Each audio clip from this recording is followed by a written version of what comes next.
Light curtain के बाहर star ranger और सिल्वर हेयर बादलों के बीच शांति से खड़े थे और लाइट कर्टन के अंदर देख रहे थे। क्या तुम रेडी नहीं हो? लोग कहाँ हैं? लॉरी यून ने अपने हाथ बांधकर चिढ़ते हुए मुंह बनाया। स्टार रेंजर हंसा। टेंशन मत लो, वो लोग आ रहे हैं। फिर उसने लाइट कर्टन के अंदर एक जगह पॉइंट किया और चू लिन और बोन कोरोडिंग स्टार डोमेन के लोगों के बीच एक व्हाइट फ्लोरेसेंस आकर गिरी। वो चमकती हुई रोशनी जंगल में किसी जुगनू की तरह धीमे धीमे तैरने लगी। ट्रैप रेडी है और अब हमें भी चलना चाहिए। स्टार रेंजर ने आह भरी। यून ने बेमन से लाइट कर्टन की तरफ देखा, जहां उसे सिर्फ चू लिन और पर्पल मून काले और ग्रे रोब्स पहने हुए अपनी जान बचाकर भागते दिखे। टेंशन मत लो, चू लिन और बाकी सब ठीक रहेंगे। पॉप! स्टार रेंजर और यून दो साबुन के बुलबुले की तरह अचानक फूट गए। अगले ही पल वो दोनों पूरी तरह गायब हो गए, पता नहीं कहां चले गए। लाइट कर्टन के अंदर जहां वो फ्लोरेसेंट व्हाइट स्पॉट गिरा था, वहां आसमान से अचानक एक व्हर्लपूल उभरा। उस खाली जगह में दो मिस्टीरियस लोग खड़े थे, एक काले रोब में और दूसरा ग्रे रोब में।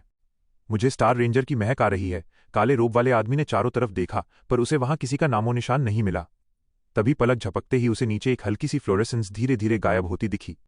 ग्रे रोब वाला आदमी हवा में खड़ा पीछे मुड़कर देखने लगा। मुझे उस लड़के की प्रेजेंस कैसे फील हुई? वो लड़का? काले रोब वाले ने सिर उठाया और उस व्हाइट फ्लोरेसेंस को चुटकी में मसलकर धूल बना दिया। ग्रे रोब वाले ने सिर हिलाया और उसका चेहरा गंभीर हो गया। ये वही लड़का है जिसने इटर्नल क्लाउड स्वान अरे में हमारा सीक्रेट जान लिया था। काले रोब वाले के चेहरे पर खुशी चमक उठी। सच में? इससे पहले कि काले रोब वाला कुछ और पूछ पाता, उसने दूर से दर्जनों स्ट्रांग ऑरास को अपनी तरफ आते देखा, जिन्होंने उन्हें चारों तरफ से घेर लिया। हा हा हा, चू लिन, पर्पल मून, तुम दोनों बच्चों, आखिर मैंने तुम्हें पकड़ ही लिया। ये फेजिन जोर से हंसा और उसके चेहरे पर एक खतरनाक मुस्कान छा गई। काले और ग्रे रोब वाले ने एक दूसरे को देखा। उनके रोब्स के नीचे उनके चेहरों पर अजीब से एक्सप्रेशन थे।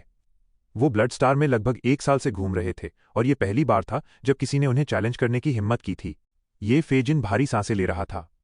उसका खूंखार चेहरा ऐसा लग रहा था जैसे वो उन्हें कच्चा चबा जाएगा। तुम दोनों पागल तो नहीं हो? ये बिल्कुल भी अच्छा नहीं है।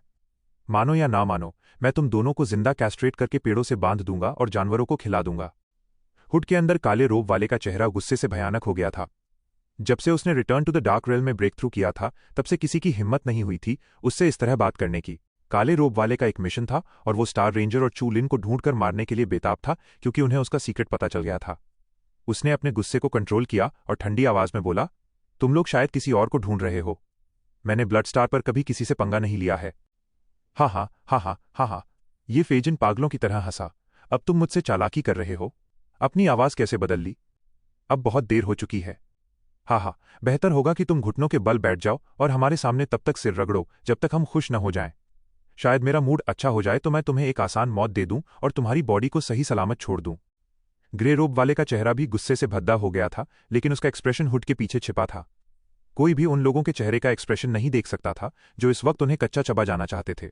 ग्रे रोब वाला बेवकूफ नहीं था। उसे समझ आ गया था कि शायद किसी ने उनके साथ चालाकी की है। सुनो सब लोग, तुम्हारा टारगेट हम नहीं है।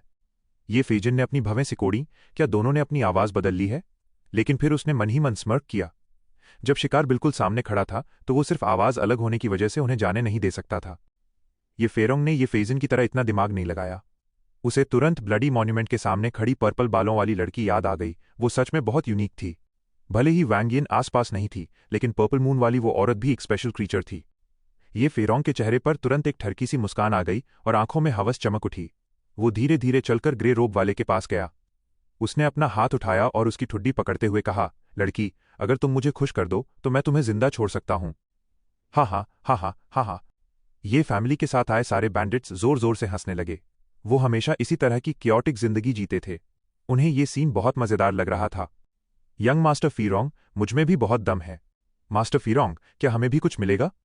पर्पल मून, वो लड़की सच में बहुत कड़क है। इस पूरी बातचीत के बीच अचानक बस एक पचाक की आवाज सुनाई दी। ग्रे रोब वाला अब और बर्दाश्त नहीं कर सका। वो एक बहुत पावरफुल इंसान था जो अपनी मर्जी से जीता था। रिटर्न टू द मेटाफिजिक्स वाले इन घटिया लोगों से वो भला बेइज्जती और मजाक क्यों सहे? काले रोब वाले ने अपनी भवें सिकोड़ी, लेकिन उसने कुछ नहीं कहा। ये ग्रुप सच में मौत के लायक था। अब उन्हें अपनी असलियत सामने लानी ही थी।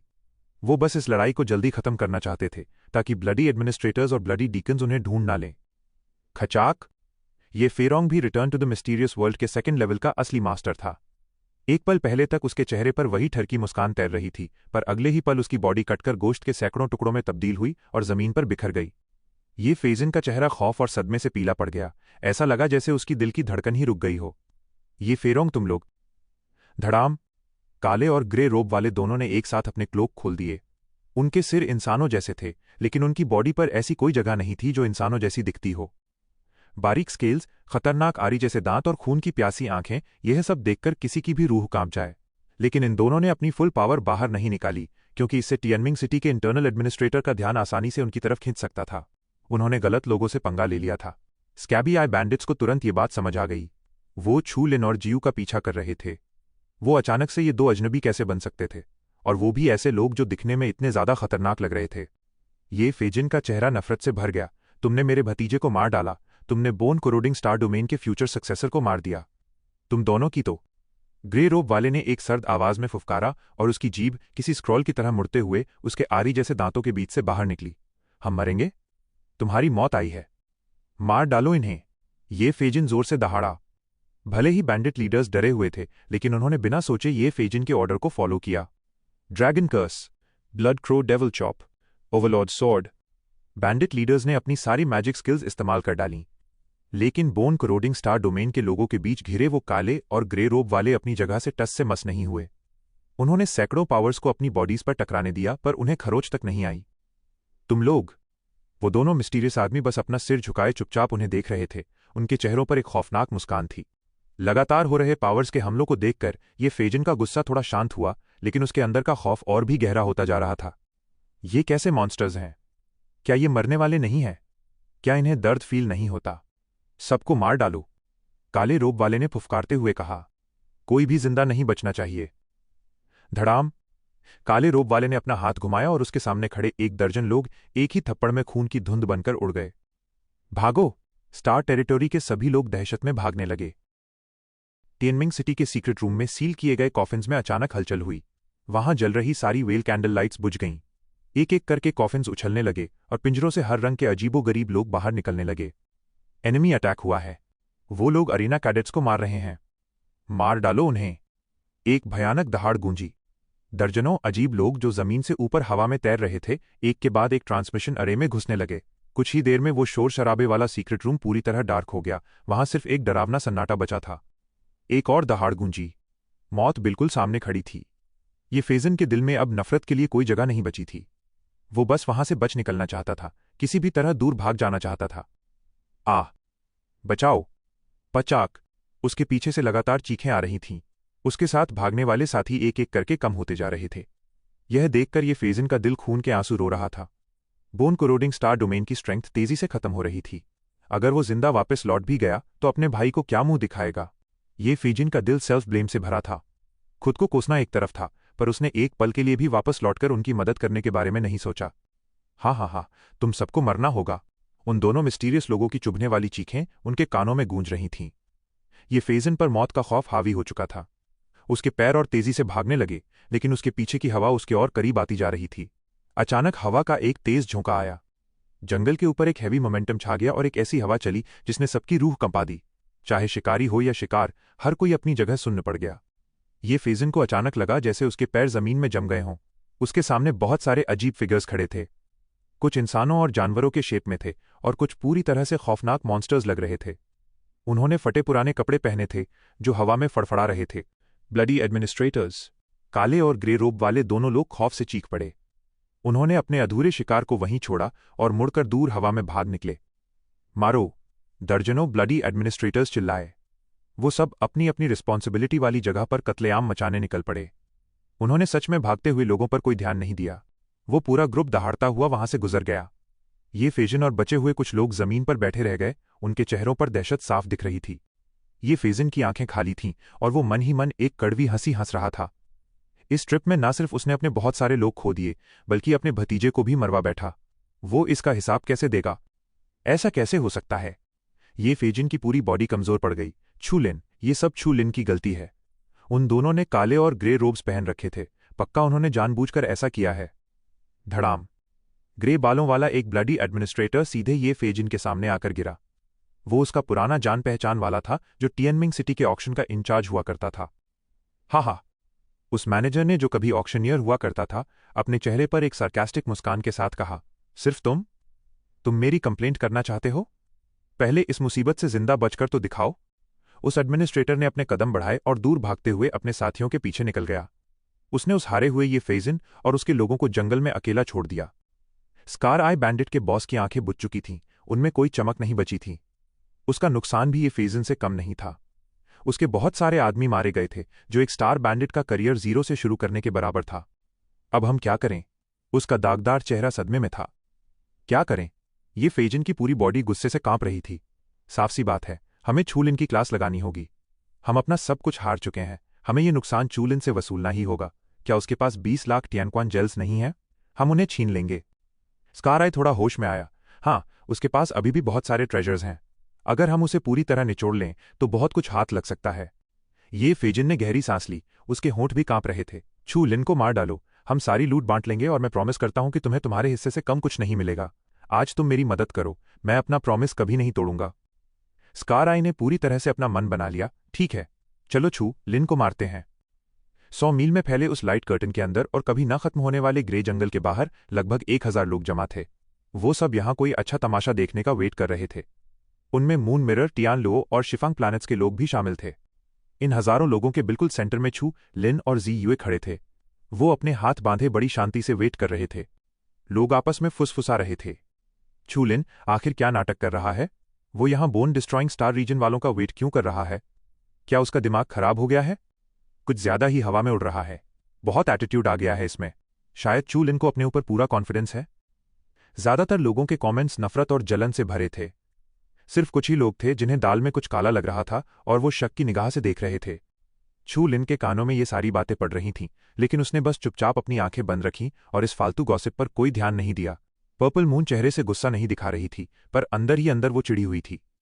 लेकिन छू लिन के इस इग्नोर करने वाले एटीट्यूड को देखकर उसने भी अपना गुस्सा कंट्रोल कर लिया। आ गए। छू लिन ने अचानक अपनी आंखें खोली और उसकी आंखों में एक अजीब सी चमक आ गई। भीड़ में अचानक हलचल मच गई। आसमान छूते उस जंगल से कुछ लोग लड़खड़ाते हुए बाहर निकले। उनके फटे हुए कपड़े उस हल्की रोशनी में चमक रहे थे। Bone corroding star domain. वो ये फेजिन है? इनकी ये हालत कैसे हो गई? ये लोग घायल कैसे हैं? ये फेजिन और उसके लोगों ने छू लिन की ऑरा को महसूस किया। उन्होंने तुरंत अपनी स्पीड बढ़ाई और पूरी खूंखार एनर्जी के साथ सीधे छू लिन की तरफ उड़ पड़े। छू लिन! ये फेजिन पूरी ताकत से चिल्लाया। उसके चेहरे पर लगा सूखा खून अभी तक साफ नहीं हुआ था। उसकी आंखें खून की तरह लाल हो चुकी थी और वो छू लिन को घूर रहा था। तूने बोन डिस्ट्रॉइंग स्टार रीजन के दर्जनों लोगों को मारा है और मेरे भतीजे की जान ली है। मैं तुझे छोड़ूंगा नहीं। अचानक एक तेज आवाज हुई। स्टार रीजन के उन बिखरे हुए वॉरियर्स ने खूनी लाल रंग की जीन एनर्जी बाहर निकाली, जो आसमान में डूबते सूरज के बादलों से जुड़ती हुई लग रही थी। ये पक्का यूं का ही कोई जाल है। छू लिन को यह बात अच्छे से पता थी और उसके चेहरे पर एक मुस्कान आ गई। मेरी किस्मत ही खराब है, मैं अंधा था जो तुम्हें नहीं देख पाया। सब मेरी ही गलती है। छू लिन ने बड़ी शांति से अपने हाथ फैलाए, उसकी आंखों में मजाक उड़ने वाली चमक थी। कोई चाल चल रहे हो?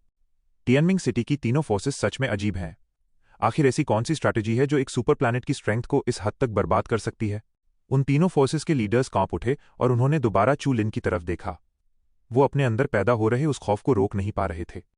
ये लड़का बहुत अजीब है। अगर कोई बड़ी वजह ना हो तो बेहतर होगा कि इससे कोई दुश्मनी ना मोल ली जाए। छू लिन, मैं तुझे मार डालूंगा और अपने भतीजे की मौत का बदला लूंगा।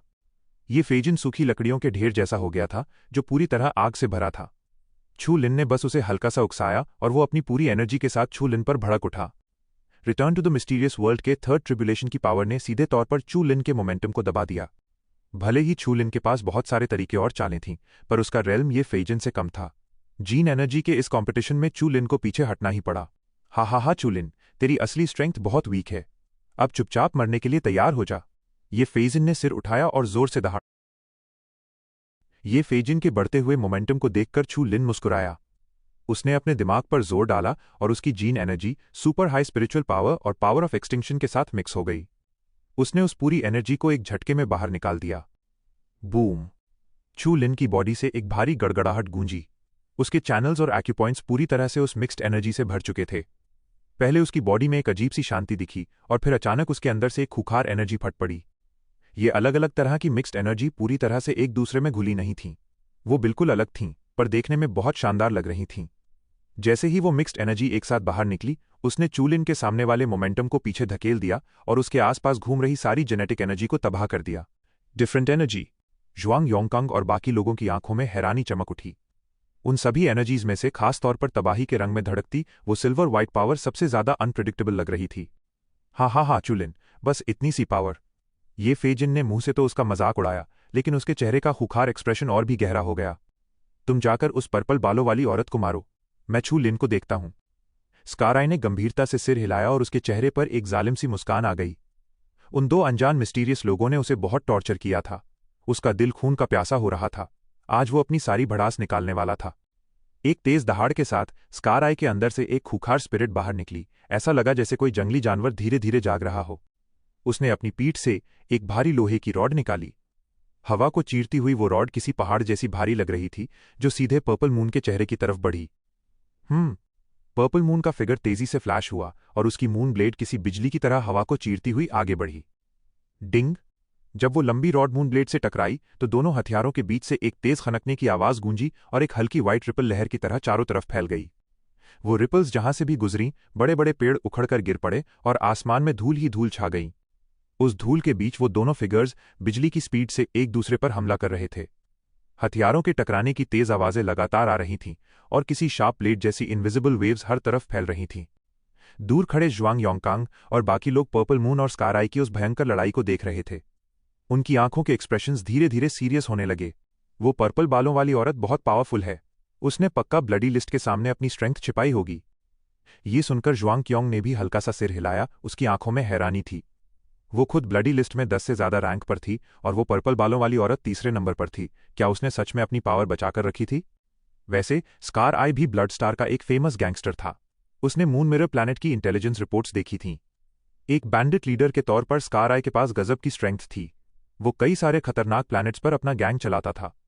ये लड़ाई बहुत ही भयानक थी, लेकिन वो पर्पल बालों वाली औरत जरा भी कमजोर नहीं पड़ रही थी। अगर ध्यान से देखा जाए तो ऐसा लग रहा था जैसे वो धीरे धीरे भारी पड़ रही है। चू लिन और ये औरत, ये दोनों कोई आम लोग नहीं है। जुआंग योंगकांग ने गहरी सांस लेते हुए कहा।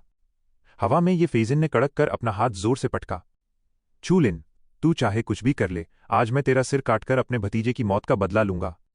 जैसे ही ये फेजिन ने अपने हाथ घुमाए, उसके चारों तरफ एक भारी विंड प्रेशर उठने लगा। दूर से देखने पर ही उसका मोमेंटम हैरान कर देने वाला लग रहा था। वो तो जब जुआंग योंगकांग और बाकी लोगों ने ये सीन देखा तो उनकी आंखें फटी रह गईं। उन्होंने तुरंत ये फेजिन की मैजिक मार्शल आर्ट्स को पहचान लिया। शेनफेंग ब्लड पाम। हवा का बवंडर उठा और एक खूनी तूफान दहाड़ने लगा। उस तूफान के अंदर जीन एनर्जी उबल रही थी। तभी उस तूफान के बीच से एक कंकाल का चेहरा बाहर निकला, जो बहुत ही खौफनाक और डरावना लग रहा था। वो खूनी हवा किसी टॉर्नेडो की तरह दहाड़ रही थी। उस भारी विंड प्रेशर ने जमीन पर लगे पेड़ों को जड़ से उखाड़ फेंका और जमीन में गहरी दरारें डाल दी। ये एक high level magic martial arts थी। जुआंग योंगकांग और third disaster of supernatural powers के बाकी वॉरियर्स की सांसें भारी हो गईं। उनके चेहरे पर टेंशन साफ दिख रही थी। वो अंदर ही अंदर बहुत अच्छे से जानते थे कि अगर उन्हें ये हमला झेलना पड़ता तो वो बस अपनी जान बचाने की ही कोशिश कर पाते। तुम्हारे जैसे कचरे के बस की बात नहीं है मेरी जान लेना। चू लिन ने ऊपर आती उस काली हवा को घूरा। वो जोर से हंसा और तेजी से अपने हाथ घुमाने लगा।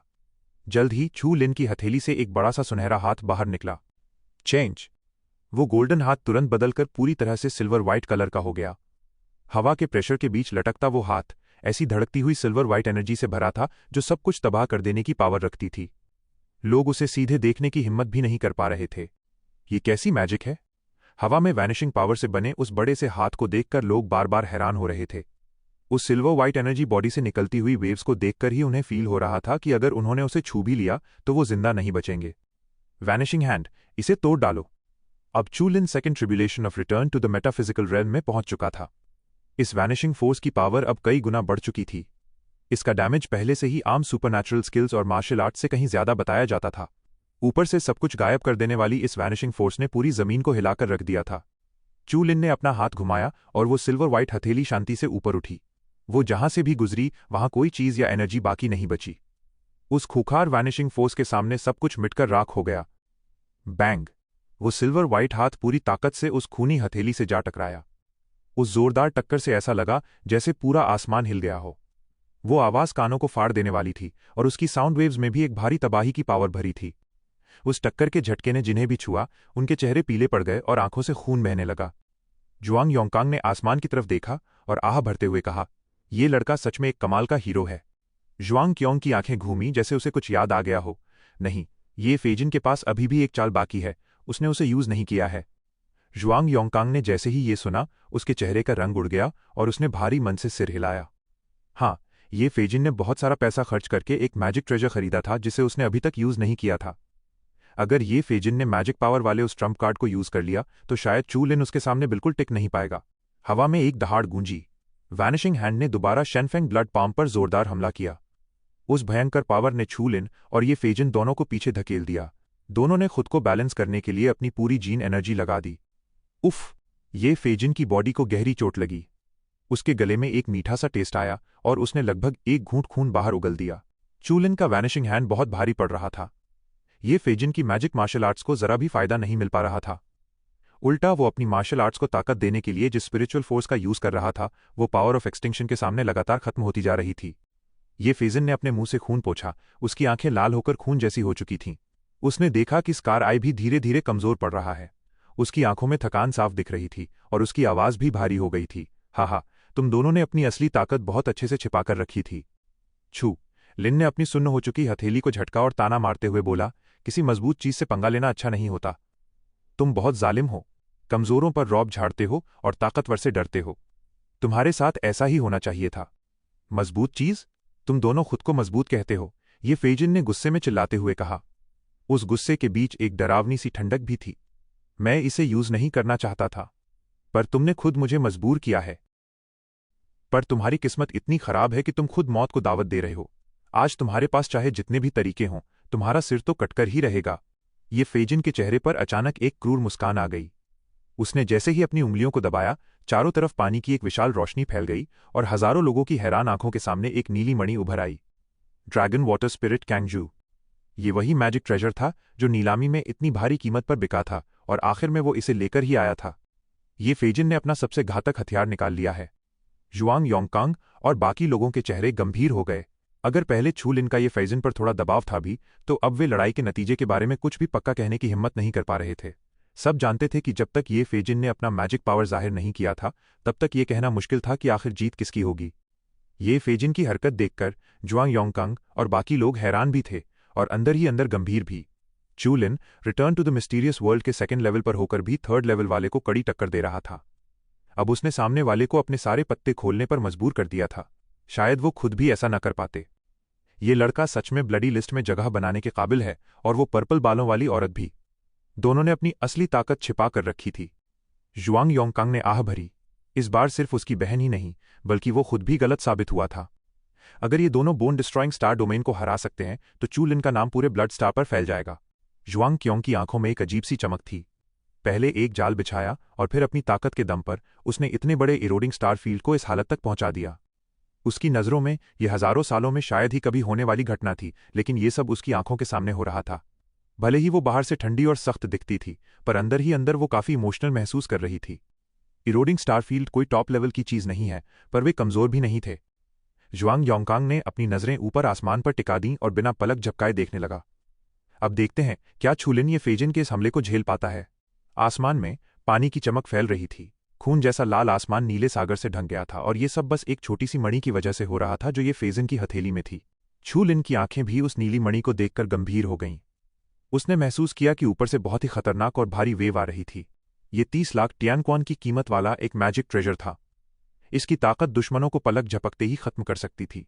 ये फेजिन का रेल्म चू लिन से ऊंचा था। ऊपर से उसका मैजिक पावर, ये सब चू लिन की हालत को और भी भयानक बना रहा था। चू लिन, मैं इसे इस्तेमाल नहीं करना चाहता था, पर तुमने मुझे बहुत गुस्सा दिलाया है। ये फेजिन के चेहरे पर एक शैतानी मुस्कान आ गई। इस मैजिक ट्रेजर से मरना भी तुम्हारे लिए एक सौभाग्य की बात है। ये फेजिन ने एक कदम आगे बढ़ाया। वो चू लिन को संभलने का कोई मौका नहीं देना चाहता था। उसने अपना हाथ दबाया और अपनी जीन एनर्जी को चिल्लाते हुए उस नीली मणि में डाल दिया। जैसे ही जीन एनर्जी अंदर गई, वो नीली मणि गूंजने लगी और उसके अंदर तैरते हुए नीले वाटर ड्रैगन ने धीरे धीरे अपनी आंखें खोल लीं। ड्रैगन की आंखें खुलते ही एक भारी ताकत हर तरफ फैल गई।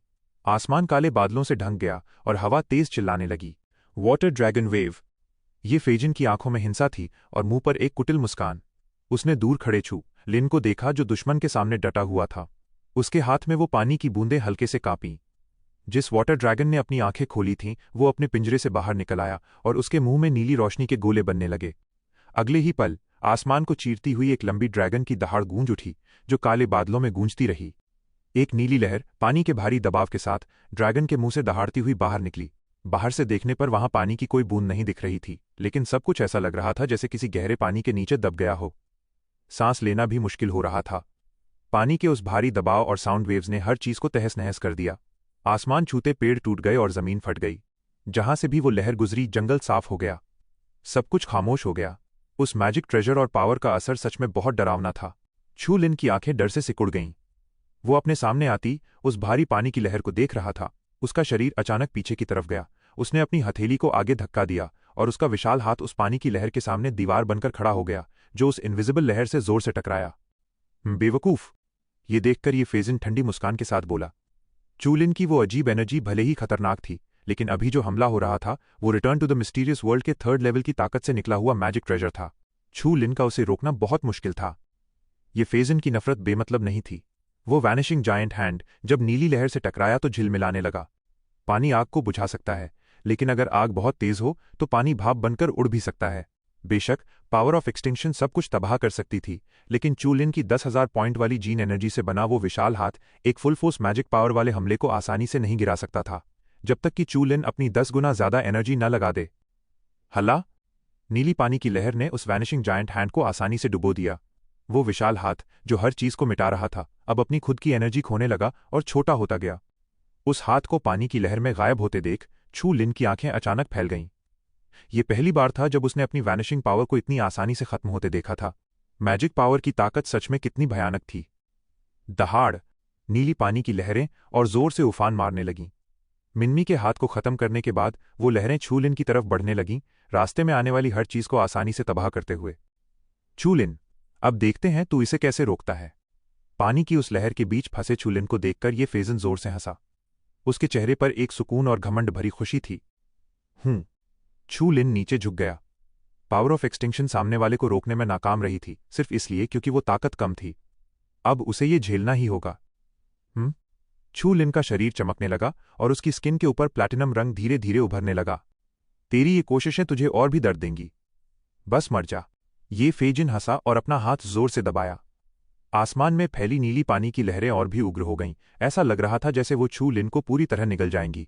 Titanium body, absolute defence. जैसे ही वो नीली पानी की लहर उसके पास आई, छू लिन की आंखें चमक उठीं। उसकी स्किन पर सुनहरी रोशनी फैल गई। वो किसी चमकते हुए सोने के आदमी की तरह लग रहा था। तू अपनी जान बचाने के लिए जबरदस्ती अपनी लिमिट को पार कर रहा है।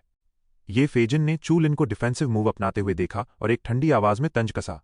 जैसे ही ये फेजिन ने उपहास किया, वो नीली पानी की लहर टाइटेनियम बॉडी पर जोर से टकराई। आसमान में किसी बड़े घंटे की गूंज सुनाई दी। ये फेजिन को उम्मीद थी कि वो छू लिन को मांस के लोथड़े में बदल देगा, लेकिन वो पानी की वो विनाशकारी लहर छू लिन के सामने रुक गई। ये कैसे मुमकिन है? ये नज़ारा देखकर सिर्फ ये फेजिन ही नहीं, बल्कि दूर खड़े ज्वांग योंगकांग और बाकी सब लोग भी सदमे में थे। उन्होंने साफ महसूस किया था कि उस नीली लहर में कितनी भारी ताकत थी, लेकिन किसी ने नहीं सोचा था कि छू लिन इस हमले को सीधे झेल लेगा। नीली पानी की लहरें एक के बाद एक टकरा रही थीं। चू लिन का शरीर पीछे खिसकता जा रहा था, लेकिन टाइटेनियम एलॉय बॉडी के प्रोटेक्शन की वजह से उसे कोई हैवी डैमेज नहीं पहुंचा। अपनी भयंकर एनर्जी बाहर निकालने के बाद वो लहरें धीरे धीरे शांत हो गईं। चू लिन ने भी अपनी टाइटेनियम बॉडी का प्रोटेक्शन हटा दिया। उसकी बॉडी से व्हाइट गोल्ड चमक गायब हो गई और उसकी फटी हुई स्किन दिखने लगी। उन दरारों के बीच से लाल खून रिस रहा था। वो घाव देखने में ही डरावने लग रहे थे। टाइटेनियम बॉडी की स्ट्रेंथ से चू लिन ने 3rd ट्रिब्यूलेशन वाले के उस भयानक अटैक को आसानी से झेल लिया था, पर फिर भी उसकी बॉडी को थोड़ी बहुत चोट आई थी। ये मैजिक ट्रेजर सच में कमाल की चीज है। लड़के, ये फेजिन की आंखें चमक उठीं। मैंने कहा था ना, तेरा मौत का वक्त आ गया है। मैं तुझे इस मैजिक पावर का मजा चखाता हूं। तू धीरे धीरे तड़पेगा, मैं तेरी हालत मौत से भी बदतर कर दूंगा। ये फेजिन के चेहरे पर एक खुखार एक्सप्रेशन आ गया। उसने अपने हाथों से तेजी से हैंड सील्स बनाए। उसकी बॉडी से जीन एनर्जी की एक तेज धार निकली और सीधे उस नीली पानी की बूंद वाले वाटर ड्रैगन में समा गई। वाटर ड्रैगन की बॉडी धीरे धीरे सॉलिड होने लगी और उसके नीले स्केल्स और भी ज्यादा चमकने लगे। ड्रैगन वाटर स्पिरिट कांगजू, ड्रैगन सोल बाहर आ। उस पानी के अंदर से एक तेज नीली रोशनी बाहर फूटी। उस रोशनी के बीच से एक वाटर ड्रैगन दहाड़ता हुआ बाहर निकला। उसका छोटा सा आकार पलक झपकते ही किसी गुब्बारे की तरह फूलकर विशाल हो गया। एक खौफनाक दहाड़ गूंजी। वो ड्रैगन की दहाड़ आसमान में गूंजती रही। उस वाटर ड्रैगन की दहाड़ में एंशिएंट ड्रैगन पावर का असर था जिसने पूरे माहौल का टेम्परेचर बढ़ा दिया। वाटर ड्रैगन सीधे आसमान की तरफ उड़ा। ऊपर छाए काले बादल गरजने लगे और पूरी दुनिया जैसे एक साथ कांप उठी। इस पल उस मैजिक ट्रेजर की असली पावर सबके सामने आ चुकी थी। बूम! वो वाटर ड्रैगन काले बादलों में घुस गया और बादल तेजी से घूमने लगे। बीच बीच में वो ड्रैगन बादलों के अंदर ऊपर नीचे गोते लगाता हुआ दिख रहा था। वो इतना ताकतवर लग रहा था जैसे उसकी बॉडी लोहे और सोने से बनी हो। उसकी दहशत से सबकी धड़कनें तेज हो गईं। लोगों की आंखों में खौफ साफ दिख रहा था। आसमान के उन काले बादलों में छिपे उस विशाल मॉन्स्टर को देखकर सब सहम गए। उसकी लगातार बढ़ती पावर और प्रेशर ने return to the mysterious world के स्ट्रांग वॉरियर जुआंग योंगकांग को भी डरा दिया था। ड्रैगन वाटर स्पिरिट कांगजू, इसके अंदर तो ड्रैगन सोल है। जुआंग क्योंग के होंठ खुले के खुले रह गए और उसकी आंखों में गहरा सदमा था। ये सिर्फ एक रेमनेंट सोल है। जुआंग योंगकांग का दिल बैठता जा रहा था, पर यह भी बहुत भयानक है। इस मैजिक ट्रेजर के साथ ये फेजिन को थर्ड ट्रिब्यूलेशन में इनविंसिबल कहा जा सकता है। चूलिन, मुझे डर है कि अब बहुत बुरा होने वाला है। मार डालो। ये फेजिन ने अपनी उंगलियों से नीचे खड़े चूलिन की तरफ इशारा किया। हवा का टेम्परेचर अचानक कई डिग्री नीचे गिर गया। बूम! वो आवाज गूंजते ही बादल हिले और एक विशाल वाटर ड्रैगन दहाड़ते हुए नीचे की तरफ झपटा। हवा की परतों को चीरने की तेज आवाजें गूंज उठीं। जंगल के पेड़ पल भर में तहस नहस हो गए और जमीन पर एक गहरा गड्ढा बन गया। वाटर ड्रैगन के इस भयानक हमले को देखकर लोगों के चेहरों का रंग उड़ गया। चटक! आसमान से आते उस भारी वाटर प्रेशर के नीचे चूलिन के कपड़े फटकर चिथड़े हो गए।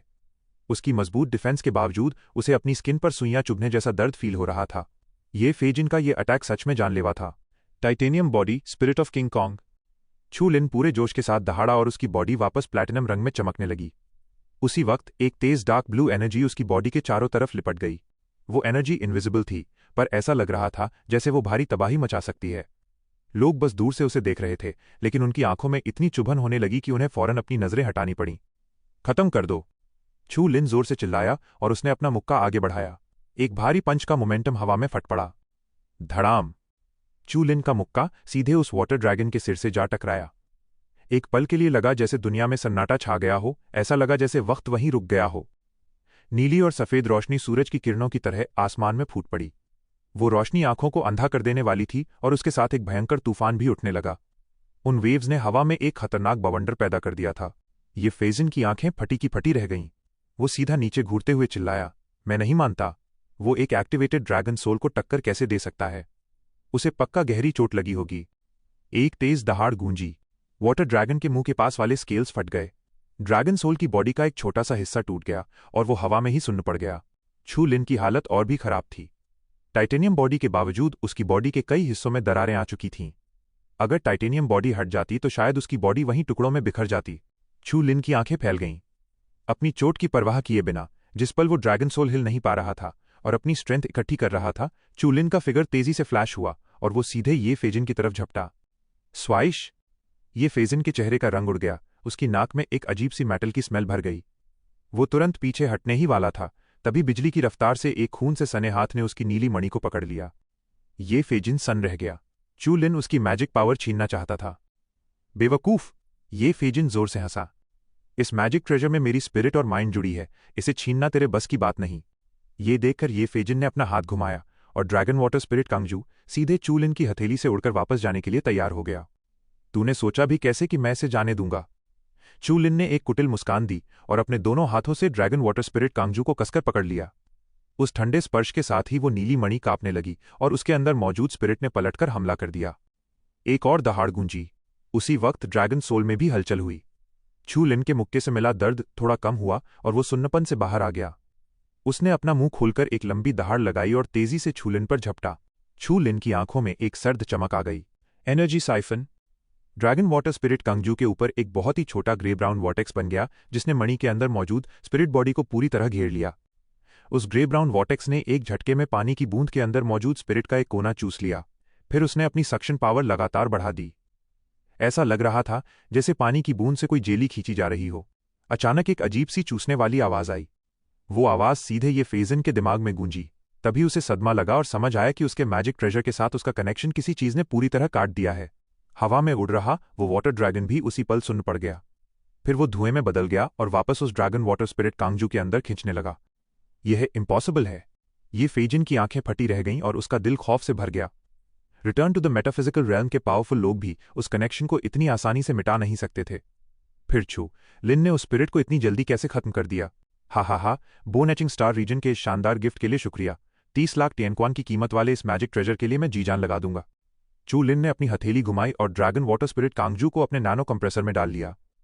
ये मैजिक ट्रेजर इतनी मेहनत के बाद आखिर उसके हाथ लग ही गया। आसमान में खड़े लोगों के चेहरों का रंग पूरी तरह बदल गया। खासकर जुआंग योंगकांग और वो लोग जिन्होंने ऑक्शन अटेंड किया था, उनकी आंखें फटी की फटी रह गईं। चू लिन ने सच में ये फेजिन का खरीदा हुआ वो मैजिक ट्रेजर छीन लिया था। पाफ! ये फेजिन को कई गहरी चोटें लगी थीं। चू लिन की बेखौफ हंसी सुनकर उसका गला भर आया और उसने मुंह भरकर खून उगल दिया। उसकी आंखें फटी की फटी रह गईं, लेकिन उसकी बॉडी तेजी से पीछे हट रही थी। उसे समझ नहीं आ रहा था कि चू लिन ने उसकी मैजिक पावर कैसे छीन ली, पर अब उसका खजाना छिन चुका था। इस बैटल को जीतने का अब कोई चांस नहीं बचा था। भागना चाहते हो? अपने पॉइंट्स यहीं छोड़ जाओ। जान बचाकर भागते ये फेजिन को देखकर चू लिन की आंखों में एक सर्द चमक आ गई। वो अपनी जगह से उछला और सीधे उसके पीछे भागा। अगले ही पल वो अचानक ये फेजिन के सामने आ खड़ा हुआ। उसके हाथ सोने की तरह चमक रहे थे। उसने अपनी और ज्यादा जीन एनर्जी बाहर निकाली और एक हाथ से जोरदार वार किया। टाइटेनियम बॉडी सोड कट। उसका हाथ एक शार्प ब्लेड में बदल गया। खौफनाक स्पीड से हवा को चीरते हुए लोगों की हैरान आंखों के सामने उसने बड़ी बेरहमी से ये फेजिन पर हमला कर दिया। अपनी तरफ गिरते उस ब्लेड को देखकर ये फेजिन के चेहरे का रंग उड़ गया। उसकी हालत पहले ही खराब थी, इसलिए अपनी जान बचाने के लिए उसने अपनी बॉडी की बची खुची सारी जीन एनर्जी निचोड़ ली और उसे अपने ओरिजिनल धर्मा बॉडी से जोड़ दिया। क्लिक! एक तेज और साफ आवाज के साथ ओरिजिनल धर्मा बॉडी में दरारें पड़ने लगीं। मर जा!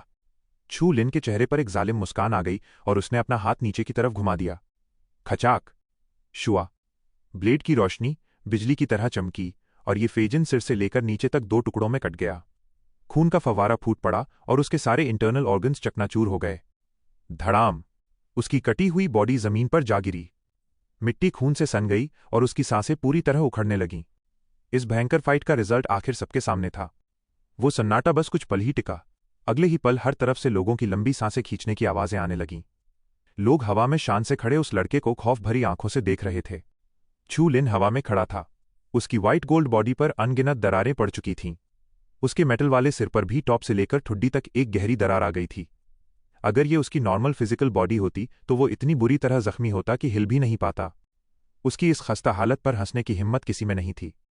यहां तक कि जुआंग योंगकांग और बाकी लोग भी इस खतरनाक बैटल को देखकर अंदर ही अंदर सन्न थे।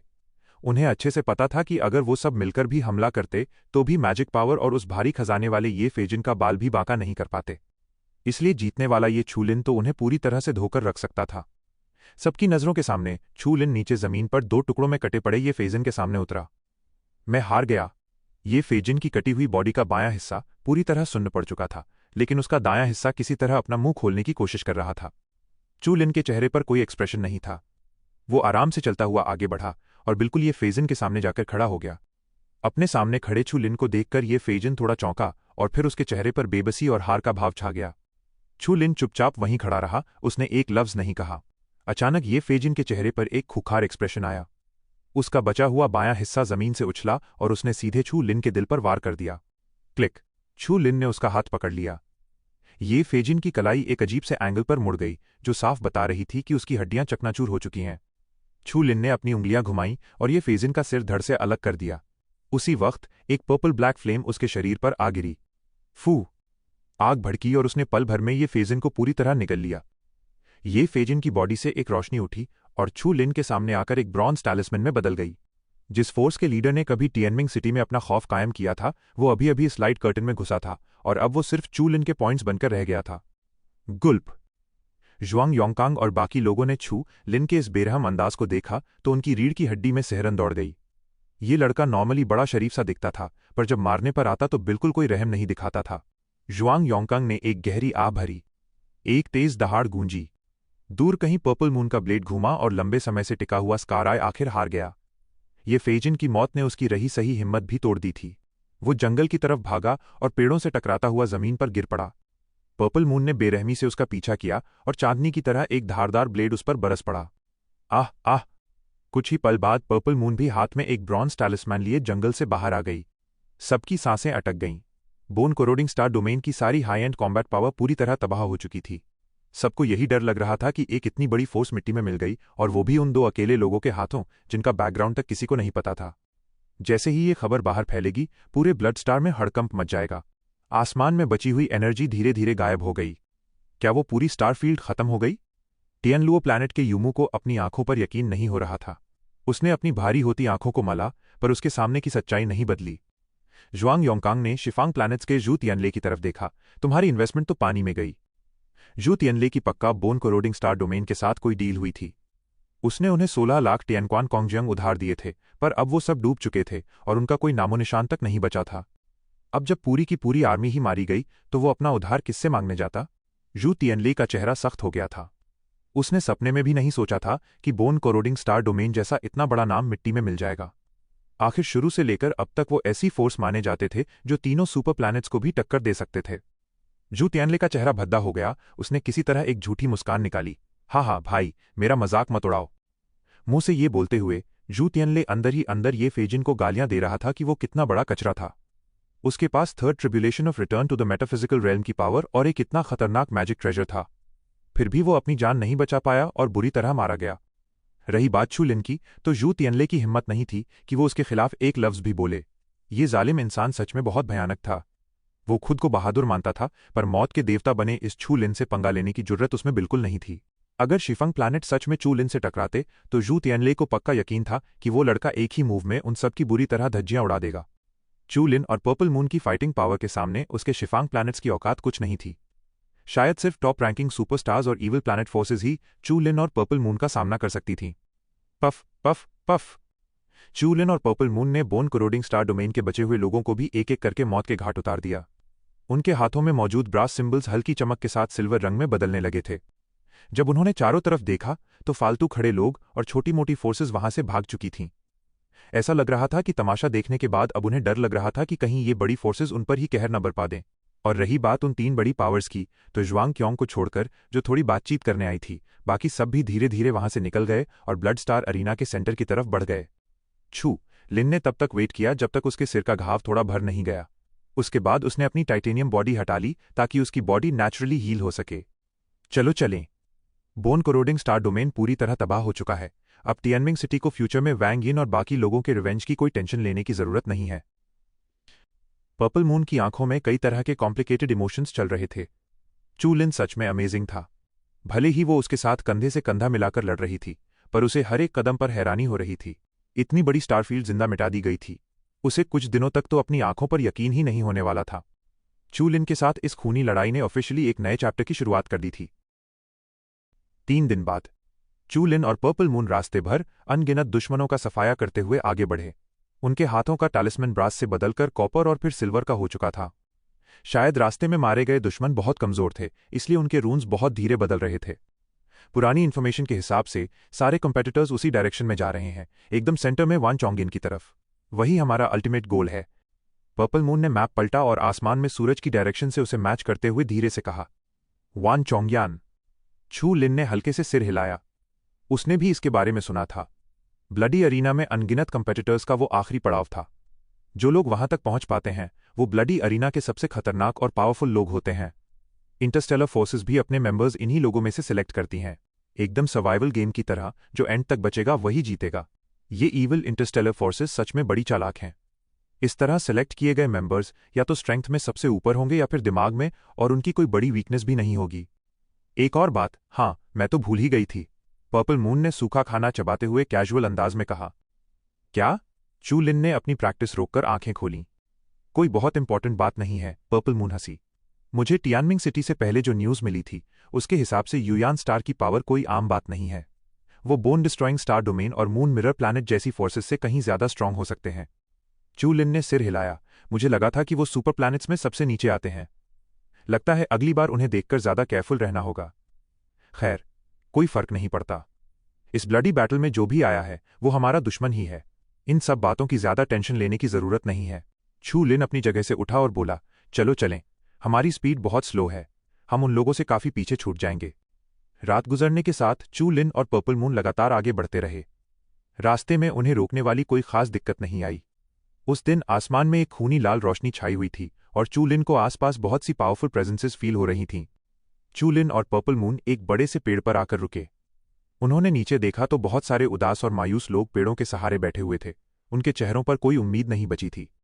चू लिन को अच्छे से पता था, ये वो लोग थे जिन्हें हार मानने पर मजबूर किया गया था, जो अपने पॉइंट्स गंवाकर लूजर्स बन चुके थे। जो जीतता है वही राजा बनता है। चू लिन और पर्पल मून ने बस एक हल्की सी नजर उन पर डाली। उनके दिल में उन लोगों के लिए कोई फालतू की सिंपैथी नहीं थी। चलो, वो दोनों आगे बढ़ने ही वाले थे कि अचानक चू लिन रुक गया। क्या हुआ? पर्पल मून ने हैरानी से पीछे मुड़कर देखा। चू लिन के माथे पर सिलवटें पड़ी थीं। चू लिन ने सिर उठाकर जंगल की तरफ देखा। वहां कुछ परछाइयां हिल रही थीं, शोर आ रहा था और बीच बीच में जीन एनर्जी के फटने की आवाजें आ रही थीं। मुझे कुछ जानी पहचानी फ्लक्चुएशंस फील हो रही हैं, मैं देखकर आता हूं। चू लिन ने एक हल्की सी स्माइल दी और उस तरफ उड़ चला।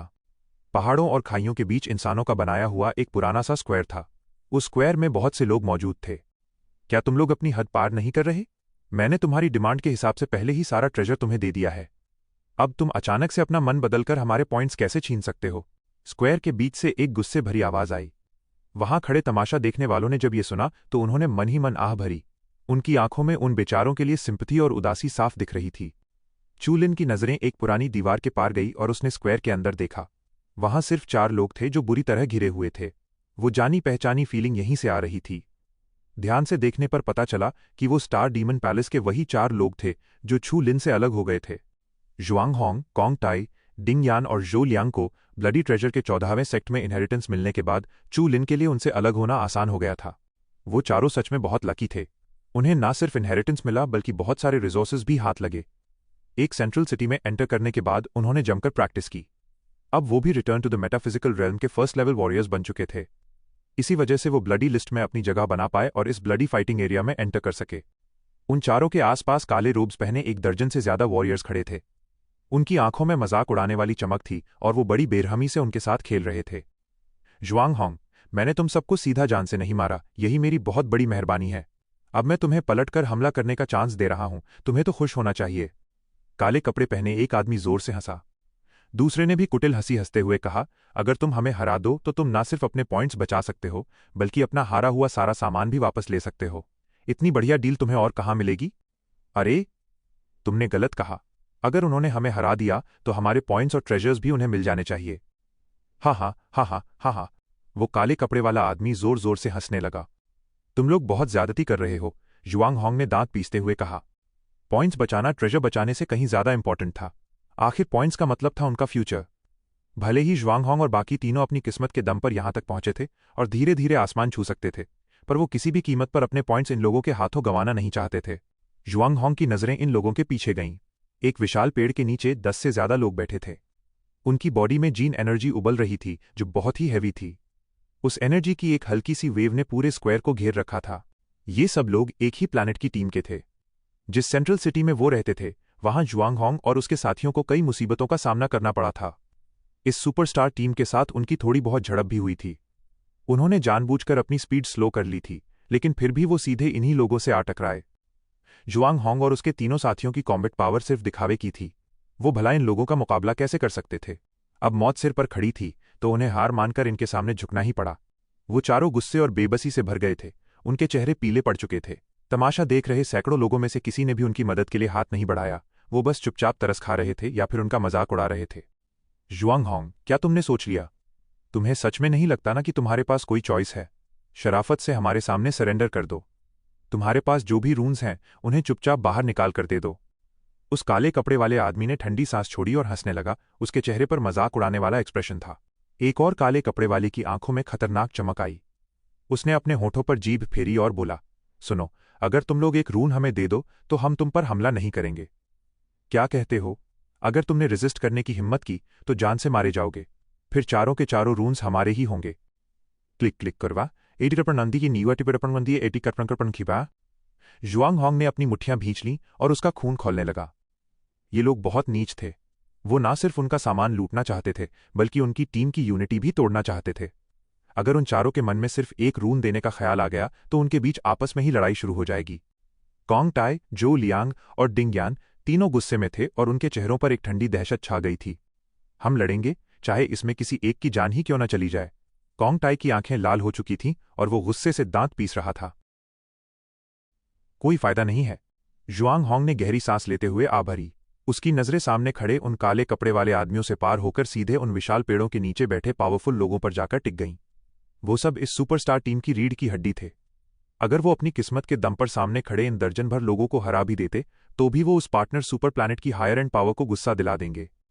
लगभग 1000 लोगों के सामने स्मोक सी प्लैनेट वालों के मुंह पर तमाचा मारने के बाद वो लोग चुपचाप कैसे बैठ सकते थे? कॉन्ग टाई और बाकी दोनों ने भी उस तरफ देखा। उनका चेहरा अचानक पीला पड़ गया। उन्होंने जायंट पैंडा सिटी जैसे सेंट्रल सिटी के उन फेमस लोगों को पहचान लिया था। जब वो सब उस तरफ देख रहे थे तभी उस विशाल पेड़ के नीचे बैठे काले कपड़ों वाले उस इंडिफरेंट यंग जीनियस ने उन्हें एक सर्द निगाह से देखा। उसकी आंखों में कोई तरस नहीं था, बल्कि किसी ऊंची जगह से नीचे देखने वाला एक ठंडा घमंड था। अगर तुम्हें यही चाहिए तो ये लो। जुआंग होंग के चेहरे पर कशमकश साफ दिख रही थी। फिर उसने अपने दांत पीसे, उसकी आंखों में दर्द की एक झलक उभरी। उसने अपना हाथ घुमाया और हवा में एक ब्रास की चीज उड़ती हुई उनकी तरफ गई। जुआंग होंग, ब्रदर जुआंग! उसके पीछे खड़े तीनों लोग चिल्ला उठे। हा, तुम समझदार हो। वो काले कपड़े वाला आदमी जोर जोर से हंसने लगा। उसने अपना हाथ आगे बढ़ाया और हवा में उड़ते उस टैलिस्मैन को पकड़ लिया। फिर उसने बीच में घिरे उन चारों लोगों को बड़ी घटिया नजर से देखा। दफा हो जाओ यहां से। अगली बार अपनी आंखें खुली रखना और स्मोक प्लैनेट वालों के सामने मत आना, वरना तुम्हारे पॉइंट्स तुम्हारे पास नहीं बचेंगे, वाइल्ड लैंड से आए हुए कचरे। जुआंग होंग ने अपनी मुट्ठी कसकर भींच ली। उसके नाखून उसकी स्किन में चुभ गए थे। उसे अपने दिल में एक गहरा दर्द फील हो रहा था। वो जानता था कि पावरफुल प्लैनेटरी फोर्सेस के सामने उनकी कोई औकात नहीं थी। अगर सामने खड़े इन लोगों के पीछे किसी का सपोर्ट नहीं होता, या फिर अगर दोनों को हारना होता तो वो इन लोगों को बता देता कि असली दर्द क्या होता है। पर अफसोस उसके पीछे सपोर्ट करने वाला कोई नहीं था। चलो चलें। जुआंग होंग की आंखें लाल हो गई थीं, पर उसने ज्यादा कुछ नहीं कहा। आसपास खड़े लोगों की चुभती नजरों के बीच वो वहां से निकल गया। उसका दिल हार और गुस्से से भरा था। उसके पीछे खड़े बाकी तीनों लोग भी मायूसी से जुआंग होंग के पीछे पीछे चल पड़े। लोगों ने अपने आप उनके लिए रास्ता छोड़ दिया। वो चारों किसी हारे हुए लावारिस कुत्ते की तरह लग रहे थे, जिसे देखकर सबके दिलों से आह निकल रही थी, और लोग अफसोस में अपना सिर हिला रहे थे। हा। यानहाई प्लैनेट के वो कुछ लोग घमंड में चूर होकर जोर जोर से हंसने लगे। उनकी हंसी में इतना गुरूर और बदतमीजी थी कि आसपास खड़े कई लोगों की भवें सिकुड़ गईं, लेकिन किसी की भी हिम्मत नहीं हुई कि आगे आकर उनके खिलाफ एक लफ्ज भी बोल सके। उस बड़े पेड़ के नीचे बैठे उस इंडिफरेंट यंग मैन ने एक हल्की सी सांस छोड़ी और अपनी आंखें बंद कर लीं। वो अपनी प्रैक्टिस पर फोकस करने ही वाला था कि अचानक उसे कुछ फील हुआ। वो झटके से पलटा और जंगल में एक डायरेक्शन की तरफ देखने लगा। जुआंग होंग और उसके तीनों साथियों के सामने का रास्ता खाली होता जा रहा था। उनके चेहरों पर मायूसी थी और वो तेजी से आगे बढ़ रहे थे। अचानक जुआंग होंग रुक गया। उसके पीछे आ रहे कॉन्ग टाई और बाकी दोनों अपने कदम नहीं रोक पाए और सीधे जुआंग होंग से जा टकराए। फिर वो झटके से होश में आए और उन्होंने सामने देखा। सामने का नजारा देखकर शर्म से उनके चेहरों का रंग बदल गया। उस रास्ते के आखिर में दो लोग चुपचाप खड़े थे। एक कोल्ड फेस वाला यंग मैन था और दूसरी पर्पल बालों और पर्पल आंखों वाली एक औरत थी। वो दोनों कोई और नहीं बल्कि चू लिन और पर्पल मून थे। उन्होंने स्क्वायर का सारा नजारा देख लिया था, पर उन्होंने कुछ नहीं कहा। वो बस शांति से जुआंग होंग और उसके साथियों को देख रहे थे। क्या बात है? छू लिन की आंखें तारों की तरह चमक रही थीं और उसने बड़ी शांति से पूछा। जुआंग होंग की आंखें हल्की सी झपकीं और फिर उसने अपने चेहरे पर एक झूठी स्माइल चिपका ली। वो तेजी से चलकर छू लिन के पास गया और ऐसा नाटक किया जैसे वो बिल्कुल उदास नहीं है। ब्रदर चू लिन, तुम यहां हो। चलो बाहर चलते हैं और कुछ बात करते हैं। पीछे खड़े उन तीनों के मुंह हल्के से खुले, लेकिन कुछ सोचने के बाद उन्होंने चुप रहना ही बेहतर समझा। छू लिन ने उनकी बहुत ज्यादा मदद की थी। इस बार उनका सामना एक सुपरस्टार पावर से था। सब कुछ सोचने के बाद भी वो छू लिन को इस मुसीबत में नहीं धकेलना चाहते थे। सुपरस्टार फोर्सेस के सामने डेड ब्लड डीमन स्टार की कोई औकात नहीं थी।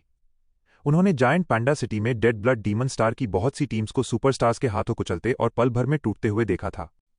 ओहो, तुम्हारे पास अभी भी रेस्क्यूअर्स बचे हैं? स्क्वायर में खड़े उस काले रोब वाले यंग मैन ने अपना मुंह फाड़ा और चू लिन का मजाक उड़ाते हुए हंसा। उसका साफ मतलब था कि वो उन्हें इतनी आसानी से नहीं छोड़ेगा।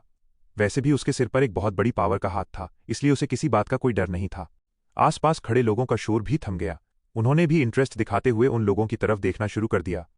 चू लिन ने उन लोगों पर कोई ध्यान नहीं दिया और बस हल्के से जुआंग होंग और उसके साथियों को देखा।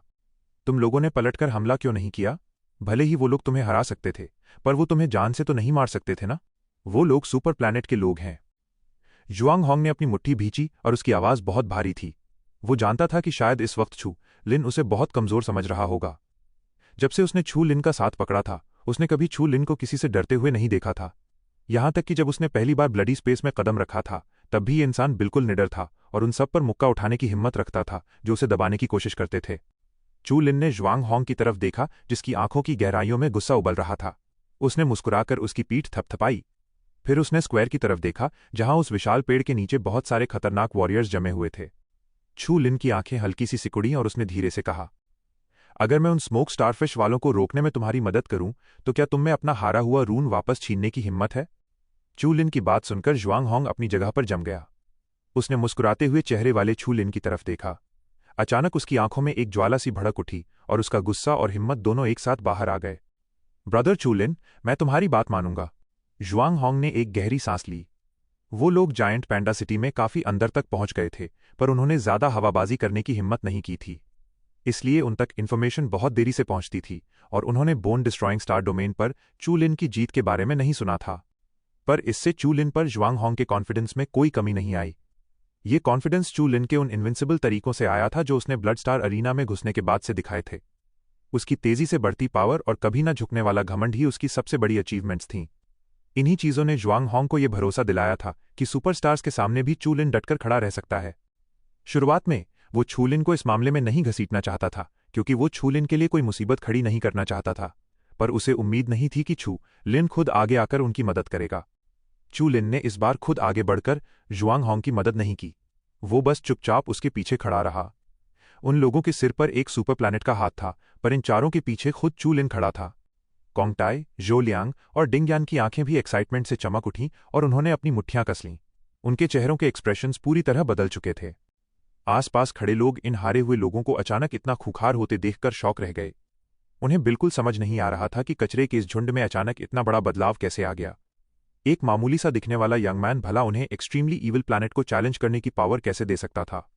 चू लिन हंसा और उनकी तरफ हाथ हिलाते हुए बोला, जाओ और अपनी खोई हुई चीजें खुद वापस लेकर आओ। भले ही हम विल्डरनेस एरिया से आए हैं, पर हम किसी से डरते नहीं हैं।